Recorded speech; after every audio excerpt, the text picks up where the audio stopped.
My name is Cynthia Walker. I'm 64 years old, and I live in Austin, Texas. The day my grandson kicked me and my daughter-in-law humiliated me in front of the entire neighborhood was the day I discovered the terrible secret she had been hiding for years, something that could destroy my family. I once believed that a good grandmother should sacrifice, endure, and accept everything out of love. Today, sitting in my small living room, I can say with certainty that this belief nearly broke me completely. I have always been a strong woman, not easily defeated. I raised my son Andrew alone after my husband died young in a work accident. I learned to swallow my tears in silence just to keep our home together. When Andrew married Melissa, I was happy for him. And when my grandson Noah was born, I felt my life finally had meaning again. I spent most of my time caring for Noah. 3 times a week, he stayed with me all day while his parents were at work. I cooked his favorite meals, took him to the park, and helped him with homework. He was my joy, the reason I woke up smiling every morning. But in recent months, Noah changed completely.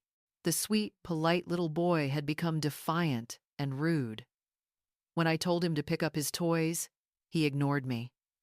When I said no candy before lunch, he screamed and threw things on the floor. I tried talking to Andrew, but he defended his son blindly. "Mom, kids are like that these days. Noah's just going through a phase." Melissa grew cold and irritated whenever I brought up discipline, as if I were interfering with her modern parenting style. Then, on a Tuesday morning, everything changed forever. Noah came over as usual. I made breakfast for him: pancakes, fresh milk, and sliced fruit. But he pushed it away and said he wanted cookies and soda. I gently explained that kids need healthy food and that cookies and soda were for after a real meal. Before I could say more, Noah shouted, "Mom says I don't have to listen to you. You're always annoying." I froze. It was the first time in my life I'd ever heard a child speak to me that way. And that child was my own grandson. I tried to stay calm and told him, "In Grandma's house, you follow the rules. I do this because I love you, not to make things hard." But Noah didn't listen. He suddenly stepped forward and kicked my leg, nearly knocking me down. The pain shot through my body, not just physical pain, but the heartbreak of betrayal. At that moment, as I looked at the boy I loved more than anything, I no longer saw an innocent child. I saw a reflection of disrespect and indifference. Something inside me awoke. The strong woman I used to be returned. I held Noah by the shoulders, looked him straight in the eyes, and said firmly, but without shouting, "You must never do that to anyone, especially your grandmother. I deserve respect. You'll sit here quietly until your parents come home and think about what you did." Noah was stunned. Maybe he was used to the gentle Grandma Cynthia, who never wanted to upset him. But this time was different. I sat him on the couch, no TV, no toys, just silence. That afternoon, Andrew came to pick him up. I told him everything: the kick, the attitude, and how I handled it. I hoped my son would stand with me and teach his son respect, but he just looked at me and sighed. "Mom, maybe you were too harsh. Noah's just a kid." I tried to explain that this wasn't about a single kick. It was about boundaries, character, and respect. But Andrew stayed silent, held Noah close, and left. That night, I couldn't sleep. The pain in my leg had faded, but the pain in my heart lingered. I couldn't understand how my son, the boy I raised to be kind and respectful, could allow his child to grow up without manners, or how Melissa could let it happen. I began recalling all the moments I had ignored out of love, the times Noah was rude, and I brushed it off as a phase, the disrespectful words I excused as childish play. They were all signs that something was deeply wrong in how my grandson was being raised, and I had chosen not to see it. But what troubled me most was Andrew's reaction. My son, whom I taught to be decent and respectful, was now protecting behavior that should never be tolerated. It was as if he feared upsetting his son more than teaching him right from wrong. All night, I lay awake, asking myself where I had gone wrong, whether I had failed as a mother and grandmother. Had I been too lenient before? Or too strict now? Or maybe, for the first time in years, I had finally done the right thing after so long being crushed under the weight of false obedience. Deep down, I knew I had. A child who dares to kick his grandmother must understand right away that such behavior is never acceptable under any circumstance. He needs to learn that every action has consequences, that respect is the foundation of every relationship, even within a family. But what I could never have imagined, not even in my worst nightmare, was that this act of discipline would lead to consequences that changed my entire life. The very moment I showed the firmness that was needed became the spark for a cruel reaction that left me in complete shock. And just one day later, I would witness how far disrespect can go when people believe they can do anything to someone they see as weak and powerless. The next morning, I woke up with a heaviness in my chest, as if something bad was about to happen. I tried to shake off the feeling, made my morning coffee as usual, and sat on the porch, watching people pass by. It was an ordinary Wednesday morning, neighbors rushing to work, kids heading to school. But then I saw Melissa walking down the sidewalk toward my gate.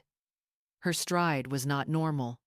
It was full of anger, stiff and forceful, like someone carrying long-suppressed rage. My heart pounded wildly. Instinct told me this visit would not end well. When she banged on the door so hard the wooden frame rattled, I opened it, still hoping she had come to talk things through, to understand reason, to realize her son needed discipline. But I was completely wrong. Melissa stormed into my house like a violent storm. Her eyes were red with fury, her voice trembling with rage. She screamed that I had no right to mistreat her son, that I was a spiteful old woman taking out my frustrations on an innocent child. I tried to explain calmly what had really happened, but she didn't want to hear a word. Melissa shouted that Noah came home crying, saying that his mean grandma had punished him for no reason, calling me cruel, cold, and heartless. Each word she hurled felt like a knife in my chest. I, the person who had loved and cared for Noah with all my heart, was now being called evil by his own mother. I still tried to stay calm, saying that I only wanted to teach my grandson respect, that his kick could not go unpunished. But then the unthinkable happened. In blind rage, Melissa lunged at me like a wild animal, grabbing my hair and shoving me hard. The physical pain was sharp, but it was nothing compared to the unbearable humiliation being assaulted by my own daughter-in-law, right at my front door, in front of the entire neighborhood. Her screams echoed through the street like sirens. She shouted that I was a useless old woman, trash, that I was a nosy hag who couldn't mind her own business, and that my place was in a nursing home, not in their family. I managed to pull away from her and slam the door shut, but the emotional damage was already done. Everyone had seen it. Mr. Robert Davis, my neighbor across the street, stood frozen at his gate, and even the school children stopped to stare. I leaned against the door, heart racing, hair disheveled, scalp stinging where she had yanked it. But what truly broke me wasn't the physical pain. It was the public humiliation. At that moment, when I looked in the hallway mirror and saw my own face disheveled, shaken, trembling, I felt something shatter inside me completely. It was no longer simple sadness or anger. It was a cold, piercing clarity, a realization that I had been blind for far too long. The silence that filled the house after I closed that door was the most powerful and transformative moment of my life. It was the silence of a woman who had finally seen the naked truth. And I knew with certainty, from that moment on, nothing would ever be the same. After the humiliating scene at my doorstep, I stayed inside for 3 full days, unable to face my neighbors. But during those 3 days of isolation, something important began to change within me. I started to see my life with a clarity I had never known before. For so many years, I had taken pride in being a devoted grandmother and a generous mother-in-law. When Andrew married Melissa, I lent them my house for their engagement party, paid for her wedding dress, and covered half of the wedding expenses. I saw it as an investment in my son's happiness. During their first years of marriage, they lived in a small apartment on the outskirts of Austin. Andrew's accounting salary couldn't keep up with the standard of living Melissa wanted. She liked designer brands, fancy restaurants, and fashionable clothes. Then came the requests for help. Small ones at first, always with the promise, "We'll pay you back." Car payments, furniture, weekend trips. I helped with all of it. No hesitation, because I only wanted my son to be happy. When Melissa got pregnant, their expenses skyrocketed. Expensive private hospital bills, brand-name baby clothes, imported nursery furniture, all of it came from my pocket. But I paid gladly, thinking I was securing my grandson's future. After Noah was born, my financial support became monthly. Melissa quit her job to stay home, and with only one income, they couldn't maintain their old lifestyle. I filled the gap every month without a single complaint. But those loans were never repaid. There was always a new emergency. Expensive medicine for Noah, urgent dental work, car repairs, and so on. Melissa was a master at creating believable excuses, and what hurt most was her ingratitude. She never once said thank you. Instead, she often complained that I sent the money late or that it wasn't enough, accusing me of not understanding the struggles of a young family. Gradually, I realized I had become the official sponsor of their entire life. It was no longer Andrew calling for help like a son, but Melissa phoning me with a ready-made list of expenses. She spoke to me the way one talks to an employee, not to a mother-in-law. To keep supporting them, I had to cut every personal expense: no travel, no shopping, no entertainment. Nearly all of my teacher's pension went straight into their pockets. I lived frugally so they could live comfortably. When Noah turned 4, they moved into a larger house in the suburbs of Austin, with rent 3 times higher. Melissa said, "The boy needs space to grow." And of course, I was the one covering the difference. That was when I began to suspect I was being taken advantage of. Relatives started commenting that Andrew and Melissa were doing so well. A new car, designer clothes, fancy vacations every year. No one knew that behind their comfortable life was my pension, my years of sacrifice. I tried to talk to Andrew about their dependency, suggesting that Melissa should work part-time, but he always defended her, saying, "Her job is to take care of the child. A kid needs his mother at home." Melissa had become a master of emotional manipulation. Whenever I hesitated to send money, she used Noah as a shield. She would say, "If you don't send it soon, he'll have to quit swimming lessons, lose his health insurance, or go without new clothes." And as a grandmother, I couldn't say no to anything that might affect my grandson. The cruelest part was that Melissa used Noah himself to pressure me. Whenever I was late with money, she'd say right in front of him, "Grandma's late again with the living expenses." Noah grew up believing I was obligated to support them, that paying for everything was simply my duty. For years, I fooled myself into thinking I still had value because they needed my financial help. I thought I was buying love and a place in the family. But in truth, I had chained myself to a toxic dependency, one where my worth was measured only by the money I provided. Melissa even built a financial management system to drain me more efficiently: spreadsheets, reminder texts, emailed invoices, monthly transfer deadlines. I had turned into their personal bank.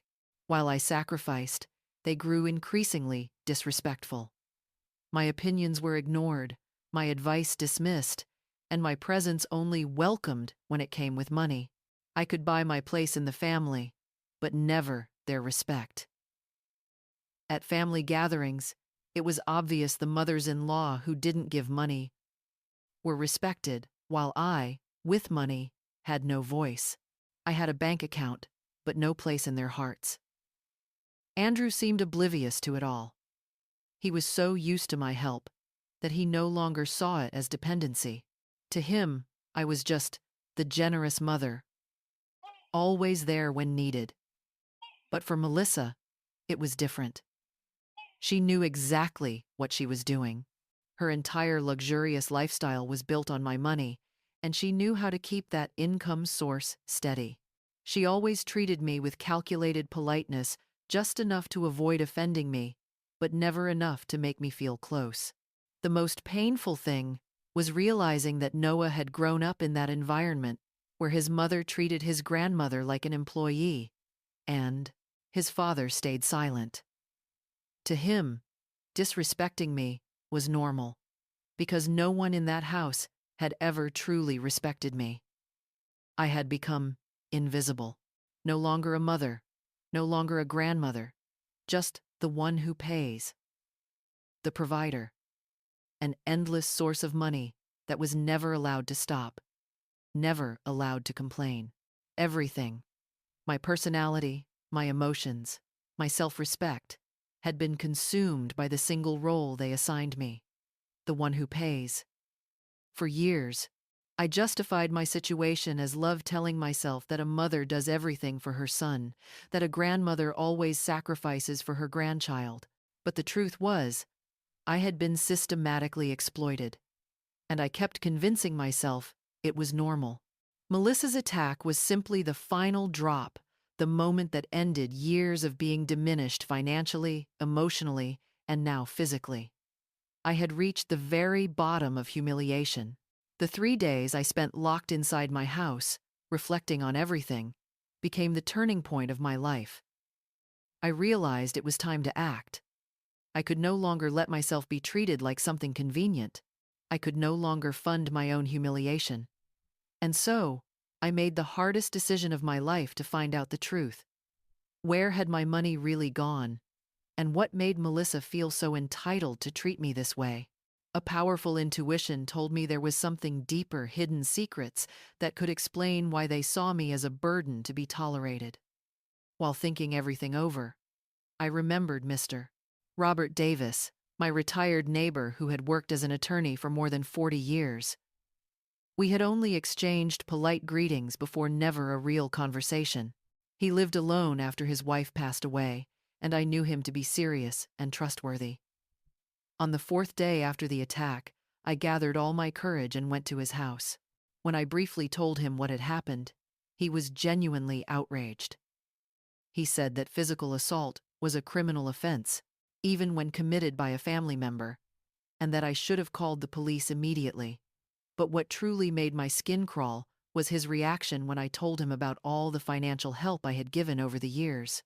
Mr. Davis frowned and said, "Cynthia, in 40 years of practicing law, I've learned one thing. When someone spends money too easily, it's usually because they have an income source their family doesn't know about. Have you ever thought about checking where your money is really going?" That sentence made my blood run cold. A horrible suspicion began to grow inside me, and I knew I wouldn't rest until I discovered the whole truth about the family I had supported for so many years. All that night, his words echoed in my mind.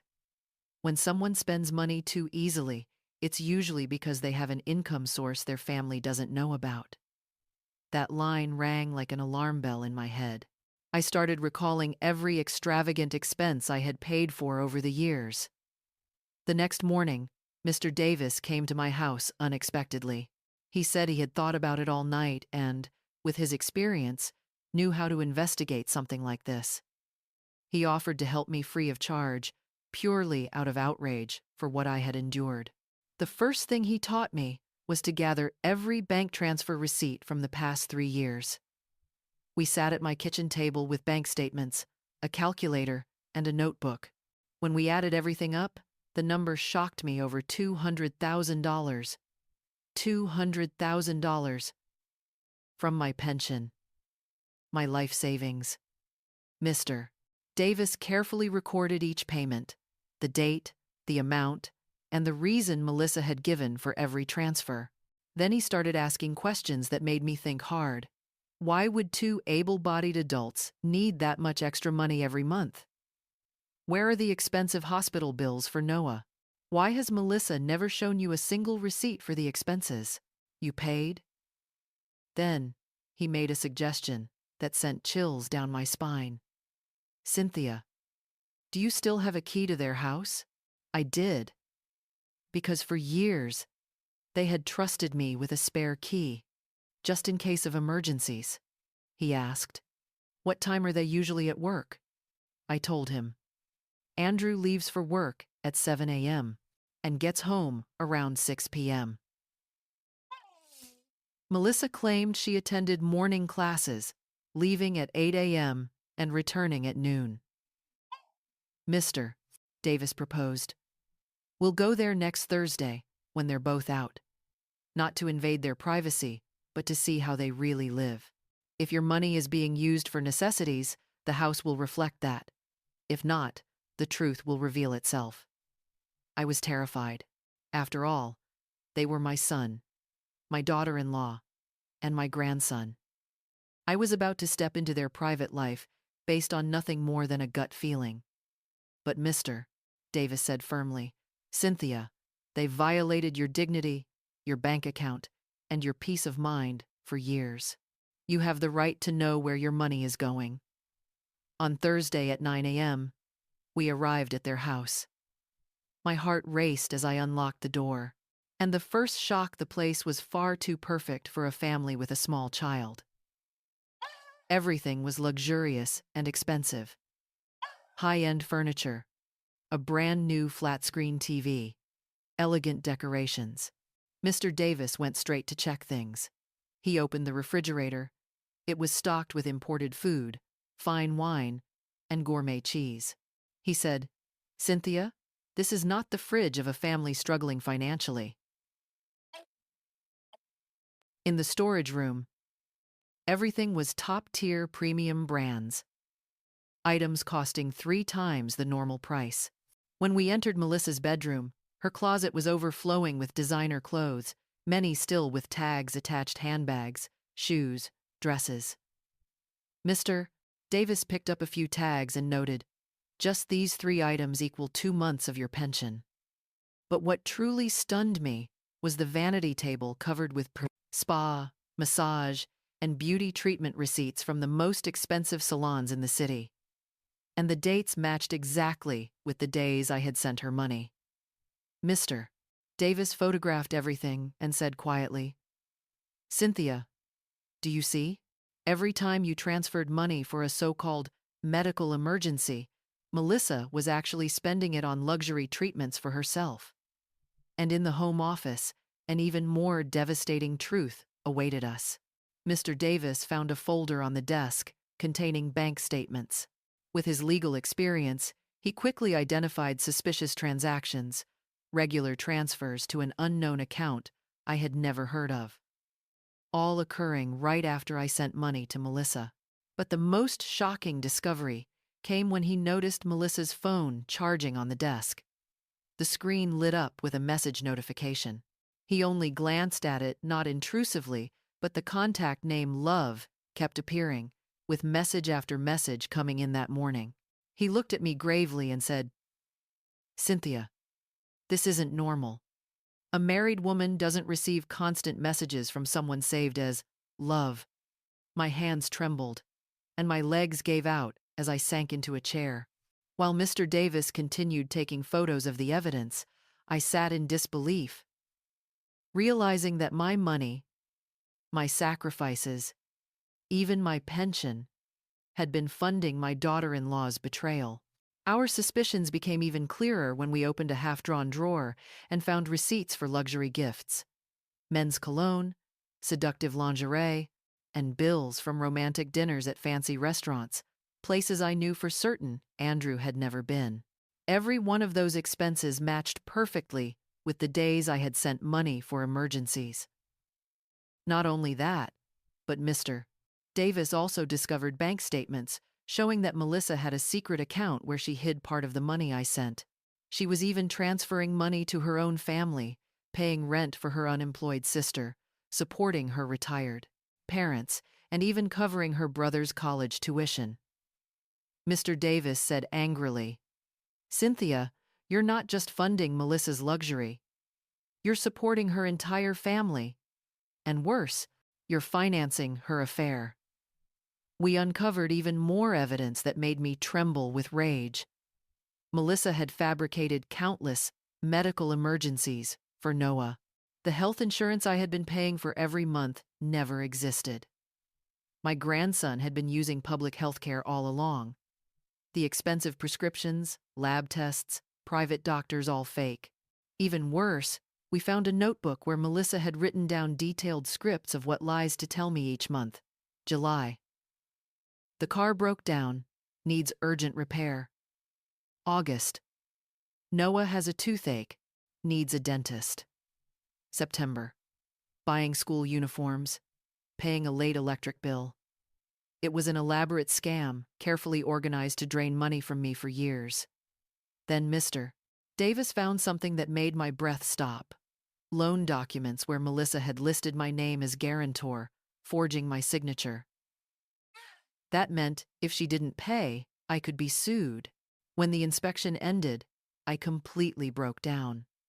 It wasn't just about the money, it was my dignity, my trust, and my respect that had been stolen. For years, I had been treated like a foolish old woman, easily manipulated and too weak to fight back. Mr. Davis organized all the evidence into a binder and said firmly, "Cynthia, what we have here is enough to destroy that marriage and charge Melissa with fraud. She's committed multiple crimes, forgery, embezzlement, and falsifying documents." We left the house in silence. I was stunned, trying to process the depth of betrayal I had just uncovered. This wasn't just marital deception, it was a web of lies, manipulation, and financial crime built on my own sweat and sacrifice. That evening, Mr. Davis came to my house carrying the complete file, organized in chronological order. He showed me how Melissa had built an entire system of deceit, constantly changing excuses, never asking for too large an amount, and skillfully keeping Andrew unaware of the truth. He placed a hand on my shoulder and said, "Cynthia, you've been the victim of a professional con artist. Melissa isn't just an ungrateful daughter-in-law, she's a calculated fraudster who targeted you years ago." Hearing that, I made the most important decision of my life. I would not only confront Melissa about her lies, but I would also destroy the fake empire she had built with my money. I would make Andrew see who his wife truly was. Mr. Davis suggested organizing a family meeting the following Saturday. "We'll invite Andrew and Melissa over, say it's to clear up a few misunderstandings. Once they sit down, we'll present the evidence. They won't be able to deny it." That night, I called Andrew and gently said I wanted to meet with him and Melissa over the weekend to reconcile. He agreed immediately, probably thinking I was going to apologize and return to being the obedient, compliant mother he remembered. But they were wrong. The woman they once knew had died the day she was humiliated. The woman they would meet on Saturday was the new Cynthia, a woman armed with evidence, truth, and a fierce resolve for justice. When Saturday came, I woke up with an eerie calm, as if all my pain had turned into sharp, focused determination. Mr. Davis arrived at 2 p.m., carrying the evidence binder and a small voice recorder to document the entire confrontation. Andrew and Melissa showed up right at 3 p.m. Noah wasn't with them, he was at a friend's house, which was perfect for what was about to unfold. Melissa entered the living room with her usual arrogant confidence, as if nothing had ever happened between us. Andrew seemed uneasy, probably still ashamed about the fight. I offered them coffee and cookies, trying to behave like a polite host. I introduced Mr. Davis simply as a neighbor who's been helping me with a few things. Melissa greeted him with clear disdain, visibly irritated by the presence of a third person. I began speaking softly, saying that I had been thinking a lot lately and wanted to better understand how the money I sent each month was being used. I explained that my help always came from love, but something didn't feel right anymore. Melissa relaxed, assuming I only wanted to reorganize the financial support. But at that moment, Mr. Davis opened the briefcase on the table. Melissa, can you explain these receipts? He laid out documents for beauty treatments, designer shopping, and dinners at luxury restaurants. Melissa's face instantly went pale. Andrew picked up one of the papers, clearly confused. What are these receipts, Melissa? He asked. She stammered, saying they were just old expenses, personal matters, nothing unusual. But Mr. Davis replied coldly, No, Melissa. The dates on these receipts match exactly with the days Cynthia transferred money to you. The air in the room changed completely. Andrew picked up one receipt, a $500 facial treatment, done the day after I sent money to buy medicine for Noah. Melissa, this was the day you said Noah needed special antibiotics, he said, his voice breaking. Melissa tried to argue that she had a right to take care of herself, that married women still needed to feel beautiful. But Mr. Davis kept going, presenting more evidence: bank statements, transfers to unknown accounts, fraudulent loans. When he revealed the statement from the secret account Melissa had hidden, Andrew was completely stunned. Melissa, what is this account? Why have I never heard of it? She tried to say it was a savings fund to surprise the family. But the amounts and transactions made it clear that wasn't true. The most painful moment came when Mr. Davis presented a loan document listing my name as guarantor with a forged signature. Andrew turned to me, then to his wife, his voice trembling. Melissa, you used my mother's name without her consent? At that moment, Melissa's mask completely fell off. She screamed, furious and shameless. You're just an old woman who can't mind her own business. I don't need you controlling my life. The money you give is nothing compared to what I've had to endure in this family. You should be grateful your daughter-in-law and grandson still put up with you. The word "put up with" froze the entire room. Mr. Davis stood, his voice sharp as a blade. Melissa, you assaulted a 64-year-old woman in front of neighbors, forged documents, hid secret accounts, and defrauded your mother-in-law for years. That's not putting up with someone, that's a crime. Andrew completely broke down, holding his head in his hands. Then, Mr. Davis produced receipts for men's gifts and lingerie, all purchased with my money. Andrew looked at his wife with an expression I will never forget. Melissa, who are these for? She quickly denied everything, saying the lingerie was hers and the cologne was a gift for him. But Mr. Davis had documented the exact dates and times, proving those purchases were made while Andrew was away on business trips. Things kept getting worse. Andrew asked about the morning classes Melissa claimed to attend. Mr. Davis explained he had called the school she had never been enrolled. Melissa, then where have you been going every morning? Andrew asked.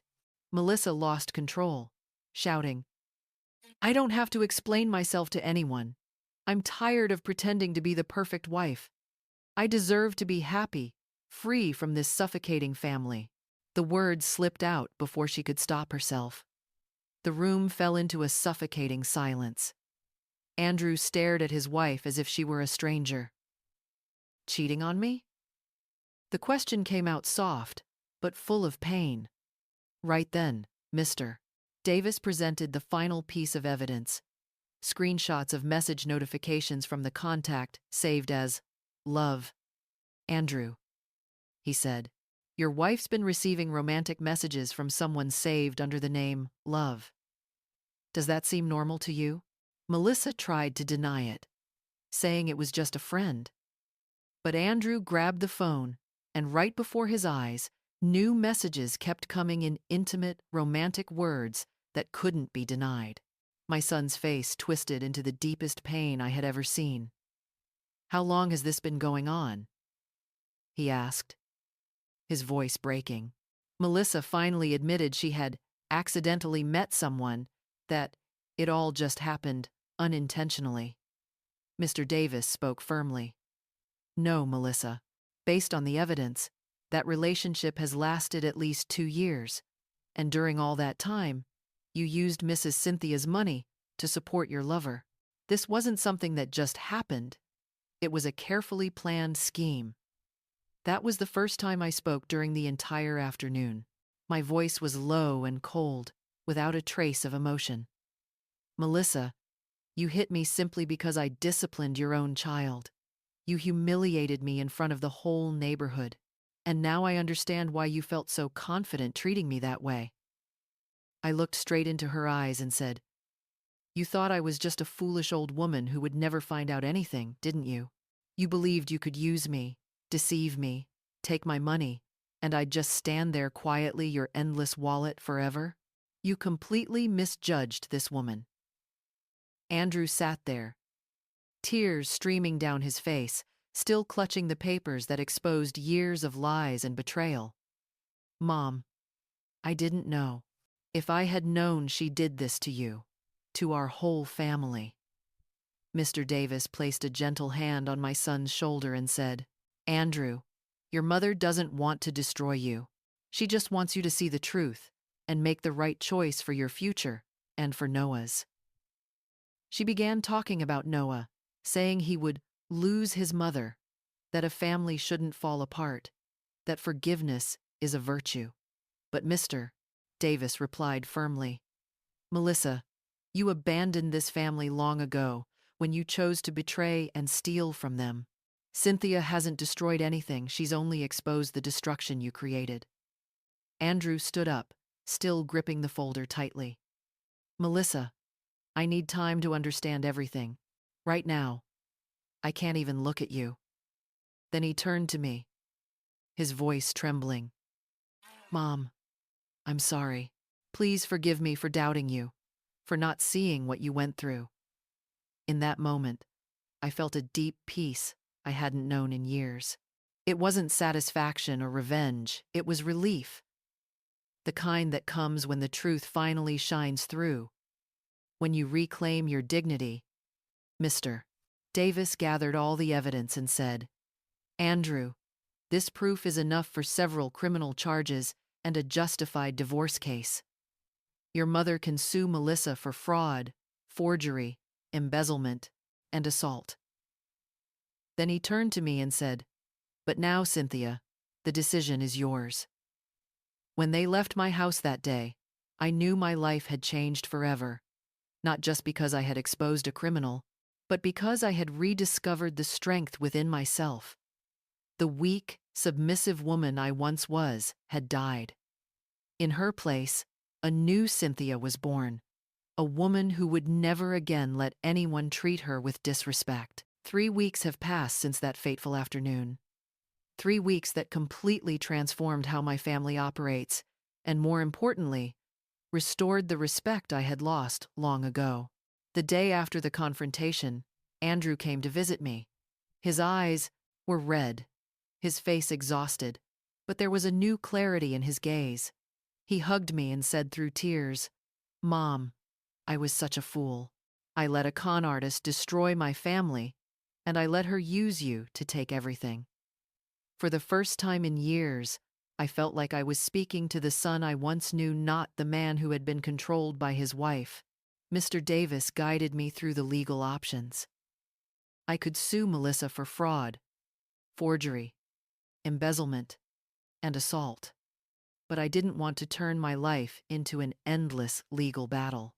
Instead, I asked Mr. Davis to send Melissa an offer. "Return all the money you stole, about $80,000 that we can prove. If not, every piece of criminal evidence will be taken to court."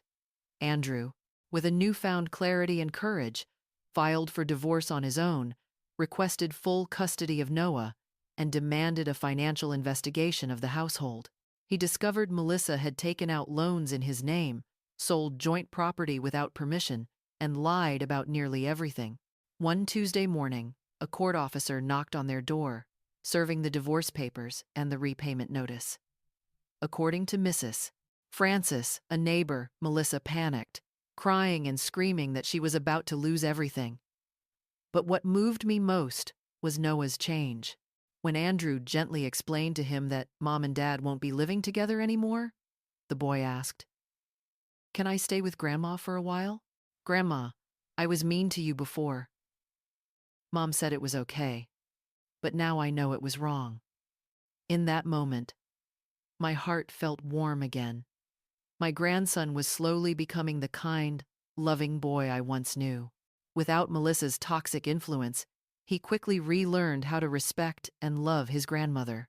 Melissa later tried calling relatives, spreading lies, and even came knocking on my door in the middle of the night, begging to talk. But I didn't open it. The Cynthia, who once endured, who once bowed, her head no longer existed. Mr. Davis gradually became more than just a neighbor. He became a dear friend. Every afternoon, we'd share coffee, talk about books, life, and new beginnings. He said he admired how I turned a tragedy into a rebirth. With the $40,000 I recovered after Melissa was forced to sell her assets, I decided to invest in my small dream, opening a handmade candy and pastry shop right in the city. I had always been a good cook, and now I finally had the time and strength to turn that talent into my own business. Andrew moved into a smaller apartment, one that matched his real financial means. Without the lavish spending Melissa demanded, my son realized he could live comfortably on his own salary. Noah adjusted quickly, a few days with his dad, a few days with me, and became happier and more relaxed than ever. No longer living in the tense atmosphere of the past. But the biggest change was within myself. At 64, I rediscovered who I truly am, an independent, strong, and respected woman. My candy shop is thriving. I've made new friends, joined community activities. I'm no longer just Andrew's mother or Noah's grandmother. Now, I am Cynthia, a self-reliant woman, the author of her own life. As for Melissa, she left the city. Unable to pay her debts, she lost her house, her car, and had to return to her hometown. The mysterious lover vanished the moment the money ran out, just like every opportunist does. She called a few times asking to speak with Noah, but Andrew only allows supervised visits until she proves she's truly changed. What makes me happiest now is seeing Noah grow up in a healthy environment. No longer spoiled or surrounded by chaos, he's learning the real values of life: respect for others, responsibility, and honesty. When he's with me, Noah helps at my candy shop, always polite to customers, and I feel so proud watching him mature day by day. Mr. Davis often says, "Courage doesn't mean you're not afraid, it means you act even when you are." And he's right. I was once afraid to face Melissa, afraid to learn the truth, afraid of breaking the family apart. But when I acted despite my fear, I gained something far more valuable than false peace. I regained my dignity. Now, every morning, I wake up feeling a renewed energy I hadn't felt in years. I have plans, dreams, and a future to look forward to. I no longer wait for shallow affection from people who don't respect me. I live a life built on genuine love, meaningful work, and true self-respect. Sometimes, people on the street recognize me. They mention that scandal from years ago in front of my house. Some look at me with pity, thinking I'm just a sad victim. Others look at me with admiration, knowing how strong I've become. I smile at them all because I know I'm not just a victim. I'm a survivor who chose not to live as one. Andrew has changed too. He's become a real man and a real father. He told me recently, "I'll never let anyone disrespect the people I love again." I finally understand the difference between real love and manipulation. And I'm proud to have a brave mother like you. And to those listening to my story, I want to say this. It's never too late to reclaim your dignity. No matter your age, how long you've suffered, or how broken your family may be, you still deserve respect, love, and happiness. My silence on the day I was assaulted wasn't weakness. It was the moment my inner strength awoke. Sometimes we must hit rock bottom to find the courage to climb back up. And when we rise, we realize we are stronger than ever before. Now, at 64, I can say with certainty, the best revenge against those who underestimate you is not destroying them, but building a life so full, so happy, and so worthy that they realize what they had lost when they chose to hurt you. Because my happiness never depended on them, only my misery once did. Melissa thought she could use me and discard me when I was no longer useful. Noah once thought he could disrespect his grandmother without consequence. Andrew once thought I'd always endure in silence. But they all misjudged the woman within me, the warrior who was merely asleep. Now, that warrior is awake, and she will never disappear again. This story is a work of fiction, inspired by true events. The names and places have been changed to protect privacy, but the emotions and lessons within are real. Cynthia's journey reminds us that kindness and patience are often mistaken for weakness, but true strength begins the moment we face the truth. When you are hurt or betrayed, what will you choose? Silence for the sake of peace, or the courage to stand for your dignity? There's no single answer, but healing always begins when we choose truth over fear. May God bless you. Turn your pain into purpose and your tears into strength. If this story touched your heart, stay tuned for the 2 suggested videos on the end screen. They're among our audience's favorites.